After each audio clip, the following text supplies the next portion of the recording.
All right, welcome back. We got about five games left in the NBA regular season, and we gotta kind of see where teams are falling. It's getting to the time, at least in my opinion, where they fall in terms of contenders. Are they true contenders? Are they contenders if things go right? Are they teams that will probably just maybe be an upset at most and then get bounced the next round? Here in this video, you can see my opinions. If you do enjoy it, please at least consider leaving a like. Subscribe. You don't have to. It would mean the world to me if you did, though. Anyway, we'll start at the top. The true contenders. These are the teams that I think can win a championship regardless of who they're playing. Like, they could be playing each other and like, well, that makes sense that they could beat each other. But you go every single series. These four teams will be favored. One of these four teams will be favored, and that is the Milwaukee Bucks, the Boston Celtics, Phoenix Suns, Denver Nuggets. Those are the four that, regardless of who they play, one of them will be favored. Now, if the Bucks play the Celtics, obviously one of them will be favored. But the Bucks would be favored against the Cavs. They'd be favored in their first round. Same thing with the Celtics. They'll be favored in their first round. Should be favored in their second round. I don't get the Philly hype, whatever. And then we'll see if the Bucks series, if they play the Cavs or the Knicks, Celtics will be favored, right? You get the point. Same thing on the West. Phoenix should be favored against the Clippers the way Kevin Durant's playing. Denver will be favored in all their matchups. Okay, these are the teams that the safe picks. If you're making a bracket, the safe picks. These are the guys that you are the safe bets, the favorites, well deservedly so. These are, in my opinion, the four best teams in basketball. Then you move down a tier, and you got the contenders.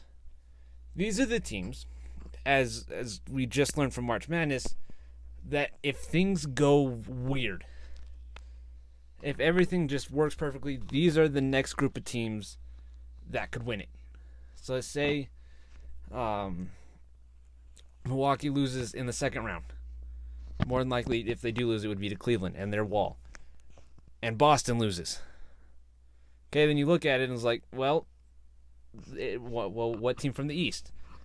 And same thing on the West. If craziness happens on the West, which will happen, craziness will happen on the West. Who are the teams that can then take it? Like, who are the teams that can take that Western Conference bid, get into the finals, and potentially win it? Those teams, to me, are the Philadelphia 76ers. I think they're the clear one here. Memphis Grizzlies, the Los Angeles Clippers, Cleveland Cavaliers, Los Angeles Lakers, and the Sacramento Kings. Now, all these teams have bits and pieces of what I like to look for in a contender. The Philadelphia 76ers, they have that star power. They have the potential MVP. I'll discuss that, in my next video, who I believe should be the MVP. But they got that. They have James Harden. They have a deep team. Tyrese Maxey is playing fantastic basketball at the moment.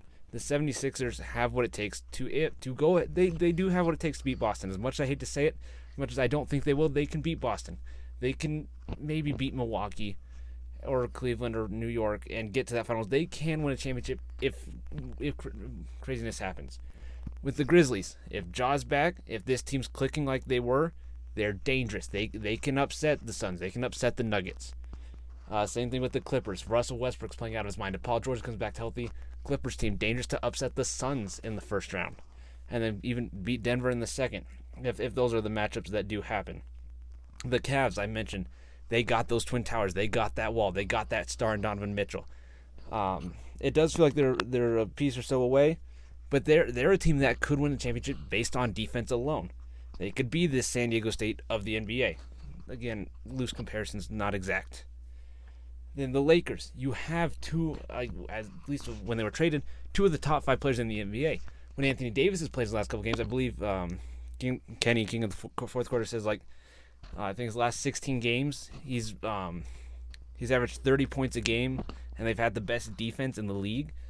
When Anthony Davis, the last couple games that Anthony Davis has played, with LeBron healthy, with Anthony Davis playing the way he is, D'Lo, these other supporting members are rounding into form. This team is really dangerous. Again, as much as I hate to say it and give Lakers validation, they're a good team.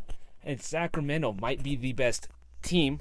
They play the best team ball. They don't have, like every other team I've mentioned, all have a better player. When you rank the players, they all have better players. Giannis, Tatum, Kevin Durant, Jokic, Embiid, all these players. But Fox and Sabonis are fantastic. They'll be all NBA players.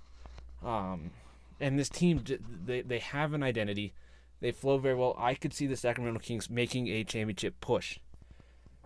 Then moving down a half step, kind of, we got this, what I'm going to call the upsetters. Okay, these are teams that are going to cause the madness. These are teams that I could see upsetting the true contenders, maybe. But these are the teams that can cause the madness. And, headlined by the New York Knicks and the Golden State Warriors. Those are the two teams that I think will cause the most problems.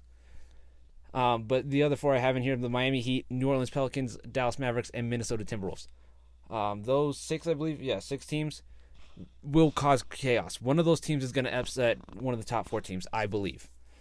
I don't know if it. I don't know who it's going to be, but these six teams will cause chaos. The Knicks, Julius Randle, and Jalen Brunson. Specifically, Brunson, I want to emphasize this time. Julius Randle got a little bit of his light shine the last couple years. Brunson has been fantastic. Again, an all-NBA caliber player. I don't know for sure if he'll make it, but he very well deserves it. The Knicks are a dangerous team. Josh Hart, the addition there defensively, is fantastic. And they've been a dangerous team the last since Julius Randle has emerged. They've been a pretty dangerous team. Now you get him one of the top point guards in the NBA, and you got something cooking. Golden State, they just won a championship. All right, and the bones are still there. The structure is still there. Some pieces are missing. Andrew Wiggins, I hope all is well with him. Clay has bounced back, and yet they got worse, but they're still good. Like Golden State is a team that I like in the West to cause some chaos. Miami they're Miami. They're tough. They're just such a hard team to get by. They made the Eastern Conference Finals last year. They are a tough team.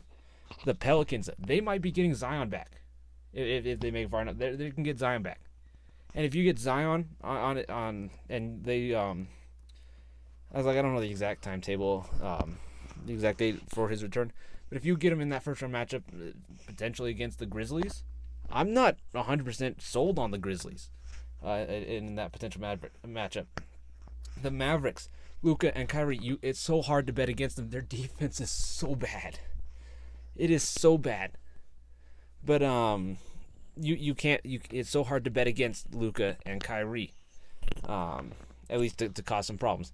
And the final team in here, I was moving them back and forth. I was like, I don't feel overly confident in this Timberwolves team, but I do think they can. They more so just don't fit into the next one. I think they fit in more here. They just, to me, they don't have that star. As like Karl Anthony Towns, no disrespect. Same with Anthony Edwards, specifically Ant. I love Ant, huge fan of Anthony Edwards. But this team, they just don't have it, in my opinion. But they can cause some problems in a first round for Denver. They are structured a little bit where, specifically against Denver, I think, to maybe cause some issues. I don't see it, but potentially. Then the aforementioned next step down, the wannabe upsetters. These are the teams that think they can cause some problems, but in all honesty, as I just don't see it. This is the Brooklyn Nets, Atlanta Hawks, Toronto Raptors, Chicago Bulls, and the Oklahoma City Thunder. I like a lot of these teams. I like the building blocks that the Brooklyn Nets have. I love the Thunder team. I think almost everybody likes this Thunder team. Neither team's there yet. Brooklyn is one of the fastest collapses outside of the Dallas Mavericks. They go from a top 3 seed to barely fighting for the play-in, but they've done a good job of staying in that 6th seed. Then you get into the play-in for the Eastern Conference. The Atlanta Hawks, Toronto Raptors, and Chicago Bulls. They all have good pieces. They all have at least a star. You got Trae Young on Atlanta, Pascal Siakam in Toronto, and DeRozan and Levine in Chicago. However, they all have very glaring weaknesses. Hence why they're in the playoffs. The play-in, sorry. And I can see him like winning a game, but outside of that, I don't really see any of these teams causing too much of an issue to the higher seeded teams. And the final category, the final tier, I have the very bottom of the somehow Still in teams. This tier is the Utah Jazz, and in this tier we have the Utah Jazz and the Orlando Magic, who are somehow still in the play-in race, but the Wizards aren't. Even though if you look at ESPN, the Wizards are ranked ahead. I don't know. Someone will explain it to me. I hope if enough people see this. But I was like, again, I like this Jazz team. Lauri Markkanen has had a fantastic year. Will be in the conversation at the very least. If I was like, well, I got him in my All NBA teams. But he's had a fantastic year. This Jazz team is fun. It's been a while since the Jazz team has been fun, outside of Donovan Mitchell. And then the Orlando Magic. Paulo's again been fun, but as they just need to they need some more talent. I was like, they got a lot of great role players. That'll go off on every random night. Like Wendell Carter, I think he just had a great game. Cole Anthony has had a couple games thrown in here, but really your stars of Paulo and Franz, they're great for the future, just not quite there yet. But anyway, that'll do it. If you did enjoy, again, please consider leaving a like, subscribe, and I'll see y'all later. Adios.